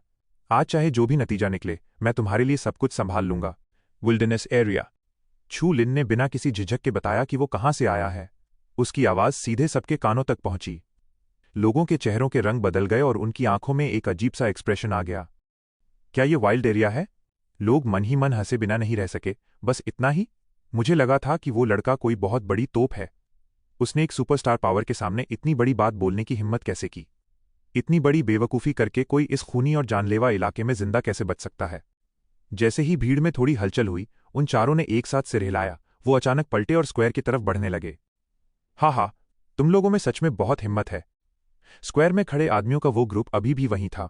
वो चू लिन और बाकी लोगों को मजाक उड़ाने वाली नजरों से देख रहे थे। अब जब उन्होंने ज्वांग होंग और उसके साथियों को वापस आते देखा, तो वो फौरन हंस पड़े। उन 10 लोगों के लीडर उस काले कपड़े वाले आदमी ने चू लिन की तरफ देखा और ताना मारते हुए बोला, लड़के, अभी यहां खड़े होकर बड़ी बड़ी बातें मारना बहुत अच्छा लग रहा है, पर मुझे डर है कि बाद में तुम्हें पछताने का मौका भी नहीं मिलेगा। तुम्हारी हिम्मत कैसे हुई हमारे सुपर प्लैनेट के मामलों में टांग अड़ाने की? चू लिन हल्का सा हंसा और उसने उन छोटी मछलियों पर कोई ध्यान नहीं दिया। उसने सीधे उस बड़े पेड़ के नीचे बैठे उन मास्टर्स की तरफ देखा जो अब उनकी तरफ मुड़ चुके थे। उनके चेहरों पर एक साफ ठंडक थी। तुम अपनी मौत कहां ढूंढ रहे हो? काले कपड़ों वाले उस यंग मैन के बगल में बैठे सफेद दाढ़ी वाले एक बूढ़े आदमी ने ठंडी आवाज में फुफकारा। काले रोब वाले उस यंग मैन की आंखें किसी चाकू की धार जैसी तेज थीं और उसके होठों पर एक सर्द और खौफनाक मुस्कान आ गई। वो पहले अपनी जगह से उठकर सामने वाले के इस बेवकूफ़ी भरे कदम को कुचलना चाहता था, पर उसने खुद को रोक लिया। उसके अंदर इस तमाशे को देखने का इंटरेस्ट जाग उठा था। आज के इस सीन में सामने वाला ग्रुप आखिर इस मुसीबत से कैसे बाहर निकलेगा? काले कपड़ों वाले उस यंग मैन ने हल्का सा सिर उठाया और उसकी उंगलियों के पोरों पर एक हल्की सी रोशनी घूम रही थी। उसने स्क्वायर में खड़े काले कपड़े वाले आदमी की तरफ देखा। हाँ जी, क्योंकि ये लोग मेरे यनहाई प्लैनेट की पावर आजमाना चाहते हैं, तो तुम इनके साथ थोड़ा खेल सकते हो। जी। स्क्वायर में खड़ा वो आदमी थोड़ा चौंका और फिर उसने उस विशाल पेड़ के नीचे बैठे यंग मैन को पूरी इज्जत के साथ सिर झुकाया। जब वो पलटा तो उसके चेहरे का खूंखार एक्सप्रेशन पूरी तरह से बाहर आ गया। अपनी तरफ आते ज्वांग होंग और उसके तीनों साथियों को देखकर उसने एक ठंडी मुस्कान दी। तुम लोग सच में कचरे का ढेर हो। मैंने तुम्हें जिंदा बचने का एक रास्ता दिया था, पर तुम्हें खुद आकर मौत के कुएं में कूदना था। अगर ऐसी बात है तो मेरे लोगों को बेरहम होने के लिए दोष मत देना। बैंग। ज्वांग होंग और उसके साथियों ने अब कोई फालतू बात नहीं की। उनकी बॉडी से एक भारी जीन एनर्जी बाहर फूट पड़ी। हाँ जी के उस खौफनाक चेहरे का सामना करते हुए उन्होंने अपने कदम जमीन पर टिकाए, जिससे हर तरफ एक भारी दहाड़ गूंज उठी। हाँ जी का चेहरा भी थोड़ा बदल गया। जाहिर है उन्हें बिल्कुल भी उम्मीद नहीं थी कि जुआंग होंग और उसके साथियों का फाइटिंग पॉस्चर उनसे जरा भी कमजोर नहीं था। मार डालो इन्हें, कोई रहम नहीं, हाजी ने ठंडी आवाज में चिल्लाकर कहा। जुआंग होंग और उसके साथियों ने यानहाई प्लैनेट की इज्जत पर हाथ डालने की हिम्मत की थी। वो ऐसा कैसे कर सकते थे? अगर इस कचरे को खून के आंसुओं की कीमत नहीं चुकाई गई तो उनका यानहाई प्लैनेट एक मजाक बनकर रह जाएगा। हाजी के पीछे लगभग 10 लोग थे और उन सबकी ऑराज बहुत स्ट्रांग थीं। हाजी की आवाज खत्म होते ही वो 10 से ज्यादा लोग हवा में उड़ पड़े। उनमें से हर कोई first tribulation of return to the metaphysical realm का एक आउटस्टैंडिंग वॉरियर था। बस फर्क इतना था कि उनका first tribulation of return to the metaphysical realm उन चारों के मुकाबले थोड़ा हल्का था। आखिर जुआंग होंग और उसके साथियों को एक क्लैन इनहेरिटेंस मिली थी। इस बात ने उन्हें सुपर प्लैनेट के एलीट से बेहतर तो नहीं बनाया, पर वो उन लोगों से कहीं ज्यादा स्ट्रांग थे जो सिर्फ रिसोर्सेज लूटकर यहां तक पहुंचे थे। बैंग बैंग बैंग, दोनों तरफ के दर्जन भर फाइटर्स बिजली की स्पीड से एक दूसरे से भिड़ गए। उनके टकराने से पावरफुल जीन एनर्जी जलने और फटने लगी, जिसकी वजह से आसपास खड़े लोगों को पीछे हटना पड़ा। भीड़ ने उन दर्जन भर लोगों को बिजली की रफ्तार से लड़ते हुए देखा तो वो सन्न रह गए। उन्हें बिल्कुल भी उम्मीद नहीं थी कि डरकर झुकने वाले जुआंग होंग और उसके साथी जरा भी कमजोर नहीं थे। इन चारों में भी काफी बदलाव आ गया है। पर्पल मून ने अपनी आंखें हल्की सी सिकोड़ी और मुस्कुराते हुए कहा। छू लिन ने सिर हिलाया। आखिर इतने लंबे समय से वो लड़ते और ठोकरें खाते आ रहे हैं और अपनी ताकत के दम पर फाइनल्स में जगह बनाई है। ऊपर से अपनी एंसेस्ट्रल इनहेरिटेंस मिलने के बाद वो अब कमजोर नहीं रहने वाले। चू लिन को अच्छे से पता था कि उन चारों ने उस क्लैन इनहेरिटेंस में बहुत सी कमाल की चीजें हासिल की थीं। Final circle? पर्पल मून ने हल्की सी आंखें उठाईं, वो इस बात को लेकर थोड़ी क्यूरियस थी। छू लिन ने बिना कोई डिटेल दिए बस हल्के से अपना हाथ हिला दिया। देखो, जुआंग होंग और उसके साथी भारी पड़ रहे हैं। जैसे ही छू लिन की बात खत्म हुई, स्क्वायर से एक भारी दहाड़ गूंजी। यानहाई प्लैनेट के उन 10 लोगों में से 2 लोग जोरदार टक्कर खाकर हवा में उड़ गए। उनकी छाती पिचक गई थी और उन्होंने कई बार मुंह से खून उगला। कचरा! हाजी का चेहरा गुस्से से काला पड़ गया जब उसने देखा कि उसके दर्जन भर लोग उन चारों को हरा नहीं पा रहे हैं। लेकिन इससे पहले कि वो कोई मूव लेता, जुआंग होंग ने आगे बढ़कर अपनी पूरी जीन एनर्जी के साथ उस पर हमला कर दिया। Big sky dragon palm! Zhuang Hong का चेहरा नफरत और गुस्से से भरा था। उसका हमला बहुत भयानक था और उसके मुक्के से निकल रही जीन एनर्जी साफ बता रही थी कि वो कोई lower level magic martial arts थी। जुआंग होंग, तुम्हारी हिम्मत कैसे हुई? जुआंग होंग के इस खौफनाक हमले के सामने हाजी का चेहरा पीला पड़ गया। खासकर जब उसने उस हथेली से आते प्रेशर को फील किया तो उसका चेहरा और भी सफेद हो गया। बचने के लिए उसे फौरन अपनी जीन एनर्जी का यूज करके आगे बढ़ना पड़ा। जुआंग होंग ने गुस्से से अपने दांत पीसे। उसकी भड़ास फूट पड़ी और उसने अपनी खूंखार जेने एनर्जी के साथ बेरहमी से हाजी के मुक्के पर वार किया। बैंग! उसकी ताकत किसी पहाड़ जैसी भारी थी। हाजी का दायां हाथ एक अजीब से एंगल में मुड़ गया, उसकी बॉडी हवा में उल्टी घूमी और उसने मुंह भर के खून बाहर उगल दिया। हिस! जुआंग होंग को हाजी की इतनी बुरी हालत करते देख आसपास के सभी लोगों की सांसें अटक गईं। लेकिन फिर वो तुरंत शांत हो गए। उनकी आंखों में जुआंग होंग के लिए तरस था। इन लोगों के पास सच में बहुत ताकत थी, लेकिन वो भूल गए थे कि हाजी और बाकी लोग अपनी ताकत के दम पर नहीं बल्कि किसी और के भरोसे इतना उड़ते थे। क्या उन्होंने हाजी के पीछे खड़े यानहाई प्लैनेट को इग्नोर कर दिया था? लगभग 1000 लोगों के सामने तुमने यानहाई प्लैनेट के मुंह पर सीधा तमाचा मारा है। ये कोई ऐसी बात नहीं थी जिसे वो लोग आसानी से भूल जाते।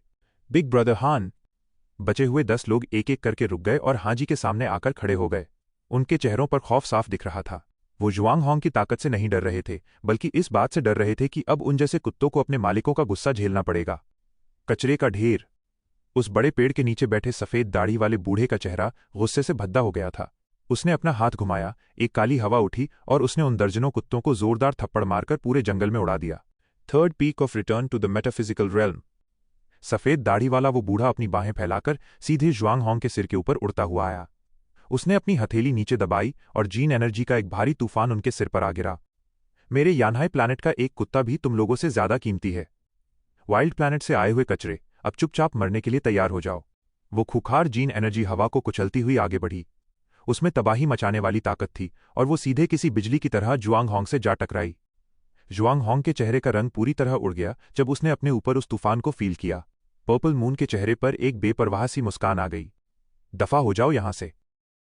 में एक जोरदार धमाके की आवाज गूंजी और एक तेज मून ब्लेड उस एनर्जी स्टॉर्म को चीरती हुई अंदर घुस गई। उस सफेद दाढ़ी वाले बूढ़े की आंखें अचानक फटी की फटी रह गईं। अगले ही पल उसका दायां हाथ कटकर नीचे गिर पड़ा और उसकी बॉडी भी उस जेनेटिक एनर्जी के धमाके में दूर जा गिरी। धड़ाम की आवाज के साथ वो बूढ़ा उस विशाल पेड़ से टकराया और सीधे उस काले कपड़े वाले यंगमैन के कदमों में जा गिरा। उस काले रोब वाले यंगमैन की आंखों में एक सर्द चमक दौड़ गई। उसने अपनी हथेली घुमाई और उसके हाथ में एक ठंडी रोशनी नाचने लगी। जैसे ही उसने अपना हाथ आगे बढ़ाया, वो ठंडी रोशनी हवा को चीरती हुई बाहर निकली। उसमें इतनी पावर थी कि वो third tribulation of return to the metaphysical realm के किसी भी वॉरियर की जान ले सकती थी। वो रोशनी बड़ी चालाकी से सीधे पर्पल मून के गले की तरफ बढ़ी। क्लिक। जैसे ही वो ठंडी रोशनी चमकी, वो एनर्जी ब्लेड पर्पल मून से बस कुछ इंच की दूरी पर रुक गई। एक हाथ ने उसे पकड़ लिया था और उंगलियों ने उस ठंडी रोशनी के किनारे को कसकर दबा दिया था। वो एनर्जी ब्लेड तेजी से कांपी और फिर मकड़ी के जाले की तरह उसमें दरारें पड़ने लगीं। क्रैक। वो एनर्जी डैगर टूटकर धुएं में बदल गईं। काले कपड़े वाले उस यंग मैन के माथे पर सिलवटें पड़ गईं। उसकी आंखों के सामने एक परछाई बिजली की तरह चमकी और अचानक उसके बिल्कुल सामने आकर खड़ी हो गई। एक वाइट गोल्ड उंगली का पोर जिस पर एक खतरनाक सिल्वर वाइट बिजली कड़क रही थी, उसके माथे के ठीक सामने टिका था। मैं चू लिन, इस छोटी मोटी चीज को आराम से संभाल सकता हूं। चारों तरफ खौफनाक सन्नाटा छा गया। अपने सामने खड़े उस सुन्न पड़े चेहरे को देखकर चू लिन हल्का सा मुस्कुराया। उसकी हंसी में गजब का कॉन्फिडेंस और शांति थी। उसने उस सुपर प्लैनेट को तो अपनी आंखों में जरा भी भाव नहीं दिया था। चू लिन? ये नाम सुनते ही वहां मौजूद सभी लोगों की आंखें हैरानी से सिकुड़ गईं। उन्हें तुरंत समझ आ गया कि चू लिन आखिर कौन सी बला है। चू लिन, इन दो शब्दों में जैसे कोई जादू था। ना सिर्फ वो हजारों तमाशा देखने वाले, बल्कि वहां मौजूद कुछ पावरफुल लोग भी एक्साइटेड हो गए। जो लोग इंटेलिजेंस कलेक्ट करने में तेज थे, वो समझ गए थे कि टियानमिंग सिटी के एंट्रेंस पर कैसी खूनी लड़ाई हुई थी। वहां चू लिन ने अकेले ही अपने स्किल्स का ऐसा जलवा दिखाया था कि वो ज्यादातर सुपरस्टार्स को पीछे छोड़ गया। उसने और उसके साथी ने मिलकर दो टॉप फाइटिंग फोर्सेस की धज्जियां उड़ा दी थीं, और सबसे बड़ी बात, वो दोनों वाइल्ड प्लैनेट से आए थे। Super planet versus wild planet. लेकिन रिजल्ट उन दो अकेले लोगों की जीत था। इस बड़े सरप्राइज ने यकीनन सबको उनका फैन बना दिया था। वहां मौजूद ज्यादातर लोग मिडिल और हाई लेवल प्लैनेट से थे। जाहिर है, वो सुपरस्टार्स और डेड ब्लड डीमन स्टार के बीच के भारी गैप को अच्छे से समझते थे। भले ही कोई इंसान कितना भी स्मार्ट या लकी क्यों ना हो, अगर वो सुपरस्टार से टकराने की सोचेगा तो उसकी मौत पक्की है। बिल्कुल जुआंग होंग और उसके साथियों की तरह। भले ही उनके पास अच्छी खासी ताकत थी, पर उनमें सुपरस्टार्स को चैलेंज करने की हिम्मत नहीं थी। इन्हीं सब बातों की वजह से चू लिन की खबर ने सबको हिलाकर रख दिया था। जब उस भयंकर बैटल की खबर बाहर आई, तो सबके दिमाग में एक ही नाम छप गया था। वो इंसान जिसने अपनी अकेली और कमजोर लगने वाली पावर से एक विशाल और पावरफुल स्टार टेरिटरी को मिट्टी में मिला दिया था। चू लिन। और अब वो लेजेंडरी कैरेक्टर साक्षात उनके सामने खड़ा था। गुल्प। लोगों ने अपना थूक गटका। उन्होंने उस शान से खड़े लड़के को देखा और उनकी आंखों में खौफ और इज्जत की चमक आ गई। उन्हें बिल्कुल उम्मीद नहीं थी कि ये ऑर्डिनरी सा दिखने वाला यंग मैन ही टियानमिंग सिटी में तबाही मचाने वाला वो खूंखार इंसान होगा। जुआंग होंग और उसके तीनों साथियों ने अपनी आंखें झपकाईं और वो पूरी तरह सुन पड़ गए। उन्होंने चू लिन को बिजली की रफ्तार से स्मोक्सी प्लैनेट के लीडर की तरफ जाते देखा था। उसके हाथ में वो सिल्वर लाइटनिंग लगातार कड़क रही थी, जिसकी वजह से उस घमंडी और खतरनाक लीडर की हिलने तक की हिम्मत नहीं हो रही थी। बिजली से भी तेज। जुआंग होंग के दिमाग में फौरन यही लफ्ज आया। First tribulation of return to the metaphysical realm के पीक पर होने के बावजूद वो चू लिन के एक्शन को ठीक से देख तक नहीं पाया था, और ये भी साफ था कि स्मोक्सी प्लैनेट का वो लीडर भी उस रफ्तार को नहीं देख पाया था, वरना कोई भी बेवकूफ चू लिन के हमले को अपने माथे पर इस तरह टिकने नहीं देता। ब्रदर चू लिन सच में बहुत स्ट्रांग है। जुआंग होंग और उसके साथियों ने खुशी से एक दूसरे की तरफ देखा। उनकी आंखों में हैरानी और सुकून दोनों थे। उस विशाल पेड़ के नीचे बैठे स्मोक्सी प्लैनेट के कुछ स्ट्रांग लोगों के चेहरे भी पूरी तरह बदल चुके थे, खासकर चू लिन के पोरों पर नाच रही वो सिल्वर व्हाइट एनर्जी देखकर। वो एक ऐसी डिस्ट्रक्टिव एनर्जी थी जो किसी के भी रोंगटे खड़े कर सकती थी। उसे देखकर उन सबकी आंखें सिकुड़ गई थीं। चू लिन। ठंडे चेहरे वाले उस काले कपड़े पहने लीडर ने अपने अंदर के डर को किसी तरह दबाया। उसने अपने माथे की सिलवटें गहरी कीं और उसके होंठ हल्के से फड़फड़ाए। तभी तुम इतना उड़ रहे हो, तो तुम्हारे पास सच में कुछ स्किल्स हैं। चू लिन हल्का सा हंसा। बात यहीं खत्म हो सकती थी। अगर तुम्हारे लोगों ने फालतू का पंगा ना लिया होता तो ऐसा कुछ होता ही नहीं। काले रोब वाले उस यंग मैन ने स्क्वायर में देखा। जुआंग होंग और उसके साथी उन गिरे हुए लोगों के रून्स ढूंढ रहे थे। उसने ठंडी सांस छोड़ी और उसकी आंखें सिकुड़ गईं। सैकड़ों लोगों के सामने तुमने हमारे स्मोक्सी प्लैनेट वालों से उनके रून्स छीन लिए। तुम्हें लगता है ये बात यहीं खत्म हो जाएगी? तो फिर आजमा कर देख लो, चू लिन ने ठंडी आवाज में कहा। उस काले रोब वाले यंग मैन की कमर पर टंगे प्योर सिल्वर रून को देखकर उसकी मुस्कान और गहरी हो गई। तुम्हारे रून का स्कोर काफी हाई है, मुझे भी इसमें बहुत इंटरेस्ट आ रहा है। अगर तुम मुझ बू युक्वान का रून लूटना चाहते हो तो तुम्हारी भूख बहुत बड़ी है, पर क्या तुम्हें डर नहीं है कि ये भूख तुम्हारी जान ले लेगी? बू युक्वान की आंखों में एक तेज चमक आ गई। उसने अपनी उंगली झटकाई और उसमें से एक ब्लेड ऑफ लाइट बाहर निकली। वो रोशनी इतनी तेज थी कि लग रहा था वो किसी भी चीज को चीर सकती है। बिजली की चमक जैसी वो रोशनी सीधे चू लिन की छाती की तरफ बढ़ी। डिंग! जैसे ही वो रोशनी चमकी, वो नाइफ की रोशनी चू लिन के दिल पर लगने ही वाली थी कि अचानक चू लिन की स्किन का रंग प्लैटिनम में बदल गया। वो एनर्जी डैगर टकराकर पीछे हटी और जमीन पर गिर पड़ी। अपना हमला फेल होते देख बू युक्वान के माथे पर सिलवटें पड़ गईं। उसके कदम घूमे और उसकी परछाई एक धुंधले साए में बदल गई। वो 10 मीटर दूर जाकर रुका। उसी वक्त उसकी उंगलियां तेजी से हिलीं। हवा से कई सारी तेज रोशनियां गिरीं और उन्होंने सीधे चू लिन के वाइटल पॉइंट्स पर वार किया। बू युक्वान की इस चालाकी को देखकर छू लिन ने भी मन ही मन एक ठंडी सांस ली। उसने अपनी हथेली आगे की तरफ बढ़ाई और एक गोल्डन पाम उसके सामने आकर खड़ी हो गई। डिंग डिंग डिंग डिंग। सारी तेज डैगर्स को ब्लॉक करने के बाद वो गोल्डन जायंट हैंड तेजी से अपने सुनहरे रंग से उस खतरनाक सिल्वर वाइट एनर्जी में बदल गया जैसे ही उसे छेदा गया। बैंग। वो सिल्वर वाइट हाथ इतनी तेजी से नीचे गिरा कि उसकी डिस्ट्रक्टिव पावर ने हवा तक को चीर दिया। बू युक्वान का माथा ठनका। अब वो कोई लापरवाही करने की हिम्मत नहीं कर सकता था। जैसे ही उसने अपनी हथेली ऊपर उठाई, एक ब्लू शील्ड बाहर निकली और बिना किसी झिझक के उस विशाल हाथ से जा टकराई। वो ब्लू शील्ड साफ तौर पर एक बहुत ही शानदार ट्रेजर था। तेज हवा के झोंकों के साथ उस शील्ड पर बनी शक्ल किसी भूत की तरह पागलों की तरह नाचती हुई लग रही थी। Boom. Great hand of extinction उस ब्लू शील्ड से जा टकराया। हवा में एक भयंकर धमाके की आवाज गूंज उठी। एनर्जी का एक भारी तूफान उठा और आसपास का हरा भरा जंगल पल भर में राख होकर झड़ने लगा। उस खौफनाक धमाके के नीचे वो ढाल भी उस रोशनी में तेजी से गलने लगी और उसका मेटल पल भर में चकनाचूर हो गया। बू युक्वान का वो शानदार दिखने वाला ट्रेजर बस एक हल्के से एक्सप्लोरेटरी अटैक के सामने राख में बदल गया। धमाके के बाद उस धमाके के बिल्कुल सेंटर से एक वाइट गोल्ड रोशनी बाहर निकली और उसका निशाना सीधे बू युक्वान था। हवा को चीरती हुई वो दहाड़ मौत के फरमान की तरह लग रही थी जो सामने वाले को बस कुचल देना चाहती थी। Magic sword. उस चमचमाती वाइट गोल्ड रोशनी को देखकर बू युक्वान का चेहरा भारी हो गया। उसने तेजी से अपनी उंगलियां मोड़ी, एक भारी आवाज में दहाड़ा और उसकी पावरफुल जीन एनर्जी बाहर फूट पड़ी। एक ग्रे मैजिक ब्लेड हवा में बनी और उसने चू लिन की वाइट गोल्ड बॉडी की तरफ बड़ी बेरहमी से वार किया।